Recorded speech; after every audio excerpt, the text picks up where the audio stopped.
Fascinating. This is Gabrielle Ruiz, and you're watching TrekCulture.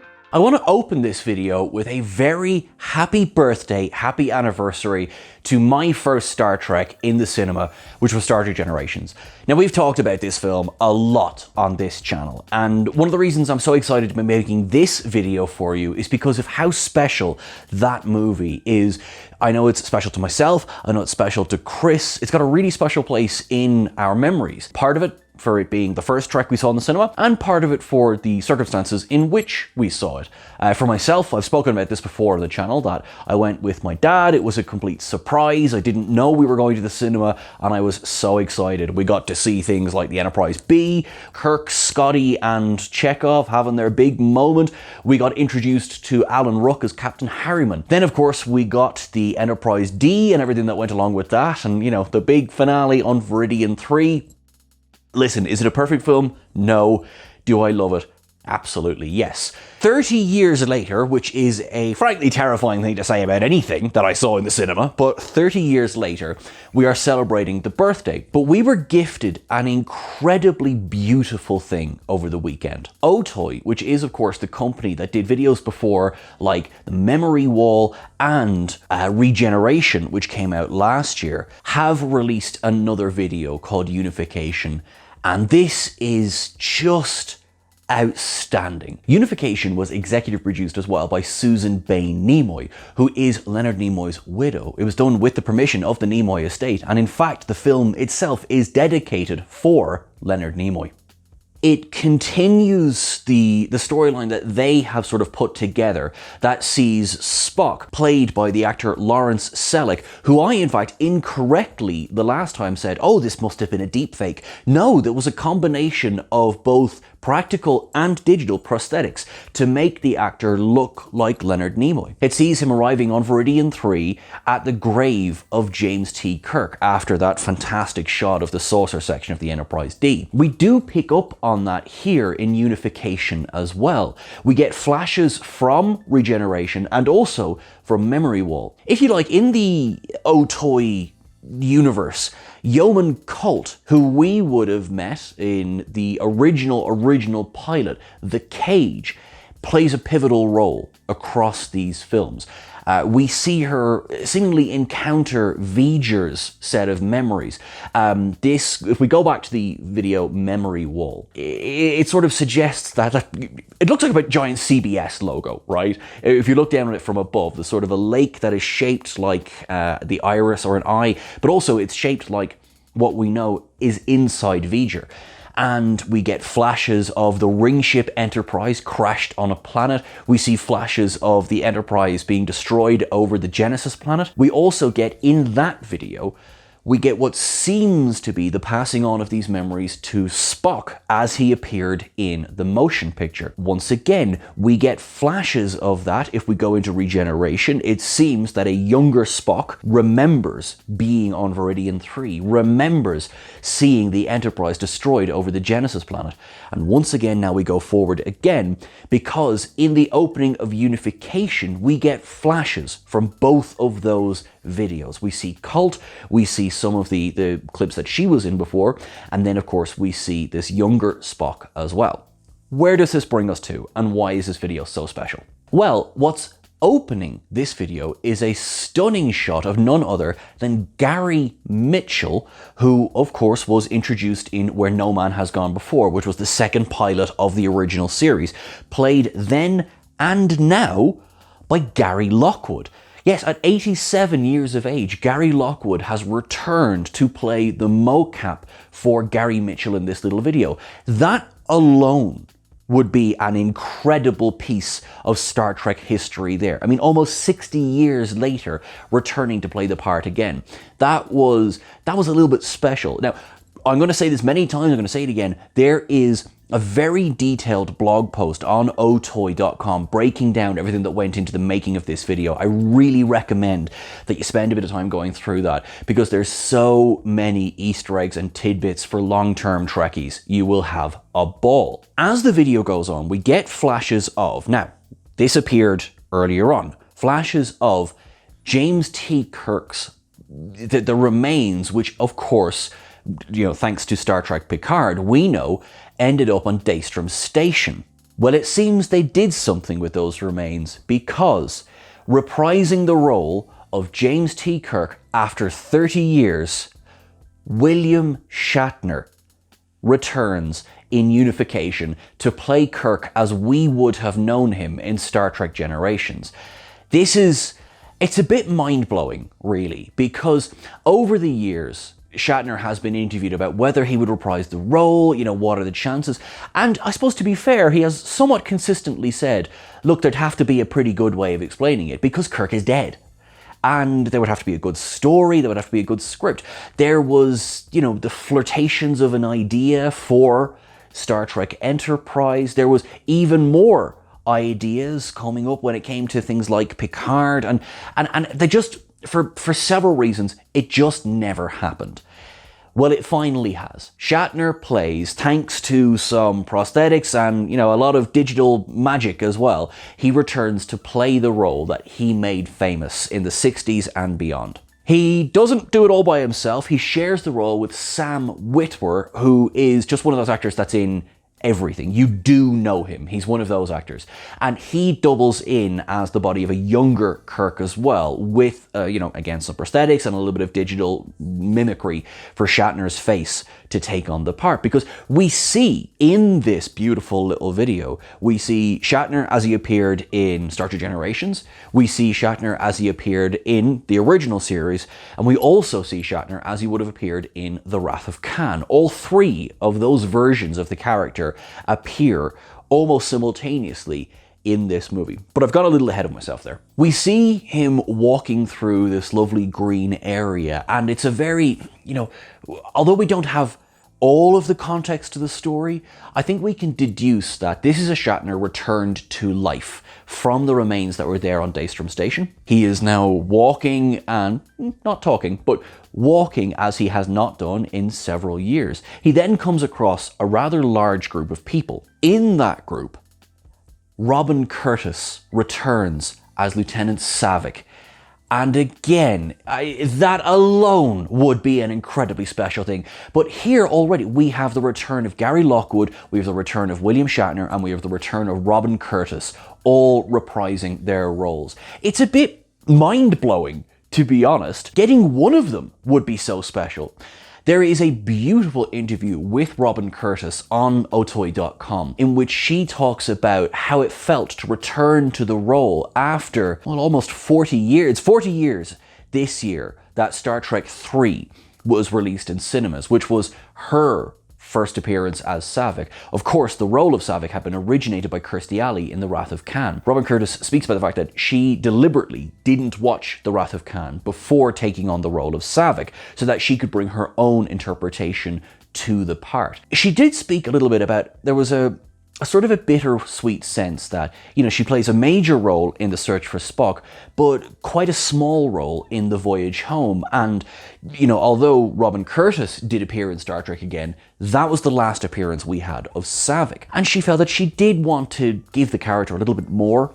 She felt that there was more story to tell, particularly I think this may be news to you, you may be aware of this, that yes, there was originally plans to say that Saavik was pregnant with Spock's child. They had gone through Pon farr. Spock had gone through Pon farr, if you like, as he is rapidly aging in The Search for Spock. In The Voyage Home, Saavik was pregnant with Spock's child. It was in the script, but it was cut out of the film. So it's one of those headcanon pieces that, it is both true and also it isn't. It's one of those ones. Well, this film, Unification, cements the fact that she was pregnant with Spock's child, because Spock's child is present in this crowd of people. Now, he is credited as Sorak, that's S-O-R, not S-U-R. Two different characters. There is a Sorak existing in beta canon already in some of the novels. Now, that Sorak, the years don't tend to, they don't mash up there. He was already quite advanced age in the 2260s. So perhaps that Sorak inspired the name of this Sorak. But Robin Curtis spoke about how beautiful it was because they aged her up to play this version of Saavik in Unification, that she had lived a good life. The idea of Saavik marrying Spock originated, as she said, in the novel Vulcan's Heart, and that they got to play this out a little bit on screen. And again, all of this, no dialogue. It is beautiful. Before I move on to the next bit, there is a character credited as Crusher. Now, we all know the name Crusher. There is Jack Crusher, there is Beverly Crusher, and there is, of course, Wesley Crusher. Now, while Will Wheaton does not appear in this film, nor too does Gates McFadden or Ed Spaliers, there is a character named Crusher present. The character doesn't seem to have any, I suppose, bearing on, the perhaps time-hopping events of what are going on. We had a little moment of, in fact, if you'll indulge me, I'm going to do a little bit of speculation.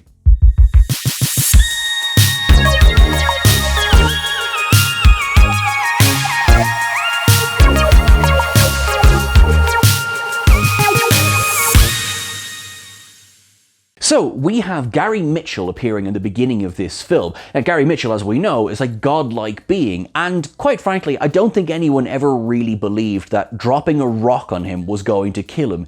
That's like saying to Q, bang, you're dead. No. So, perhaps, have we got something going on where Gary Mitchell and a version of Wesley Crusher have somehow communicated across time and space, that they have conspired to help bring Captain Kirk back to life for a very specific reason? Because myself and Chris believe that this crowd here, because of the deliberate inclusion of Saavik and Sorak and a character named Crusher, may be a combination of, if you like, the descendants of the crew of the USS Enterprise, perhaps those who have come into contact with the crew of the Enterprise since, hence we have the Crusher connection, and those who know that at this point in history and at this time, a very specific reunion needs to happen, and it needs to happen quickly. It's all speculation. Who knows? Who could tell? Quite frankly, I quite like that headcanon for the moment, so I'm going to go with that. Kirk walks through this crowd. Again, Shatner, of course, with the help of, some computer-generated imagery, but it is still him playing the part. And you can see in the facial expressions and in the way that he holds himself. Yes, okay, we are aware of the fact that William Shatner is now in his 90s. And there is, when you're looking at it, you can see that in the way that he moves a little bit, but also he is still very much Captain Kirk in the face. And you see that in his reactions to Saavik, and then as he walks up to Lieutenant Yor, the Beetle Juicy and time soldier who was introduced in Star Trek Discovery.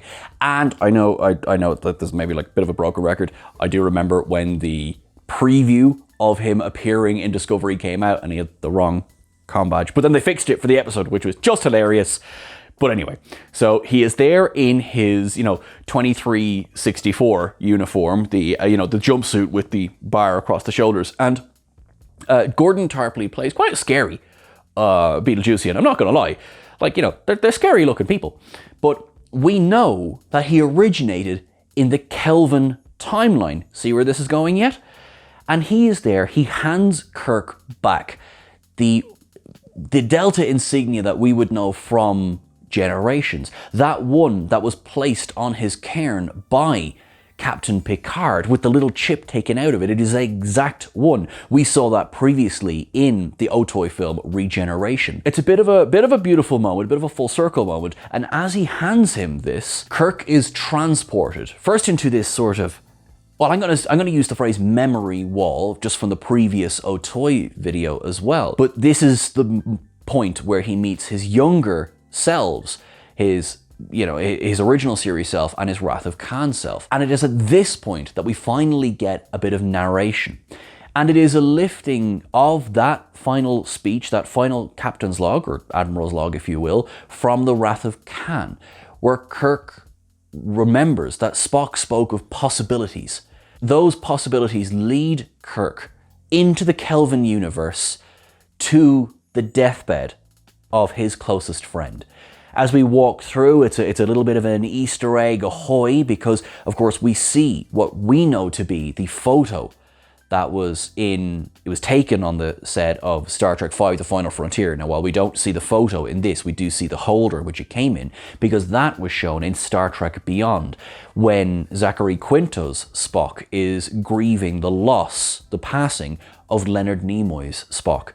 And what we get here is a beautiful reunion of two old friends. Lawrence Selleck now playing this older version of Spock, and William Shatner playing this version of Kirk. They hold hands, they look at the sunset together, and Michael Giacchino, who of course composed the scores for Star Trek 09, Into Darkness and Beyond, wrote the score for this film, Unification, and his beautiful, beautiful music plays over this final scene. And that's where the film comes to an end, that these two friends come together at the very end, and that they mark the passing of one of the greatest characters in all of science fiction. That's not it. There's a lot of people behind the scenes that were involved in this, who of course we would know very well. Production design by Dave Blass. Of course we know Dave Blass is, responsible for so much of Star Trek Picard. We had thanks given to Mike Okuda, Denise Okuda, Darren Doctorman and Doug Drexler, all of whom sit on the advisory board of the Roddenberry Archive. Executive produced by William Shatner and Rod Roddenberry as well. There is a lot of Star Trek pedigree here in this film. Call me crazy, Paramount, but if you were to maybe give a little bit of money to people like this to create content like this, even in the short time that this has been available online, the reactions have been stunning. I mean, I'm seeing comments of people, I am, a 50-year-old man, a 60-year-old man, I'm bawling at work today. Because this is bittersweet. It's not sad, but, all right, the laughs are thin on the ground as well.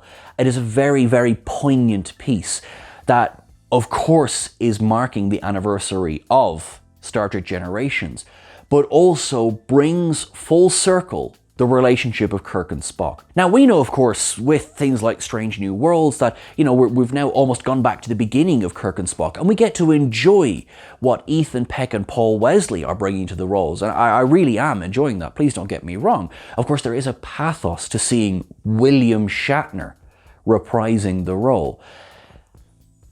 This may be the last time that Shatner ever plays the role. I'm not wishing time away, but the fact that I think we got this is beautiful.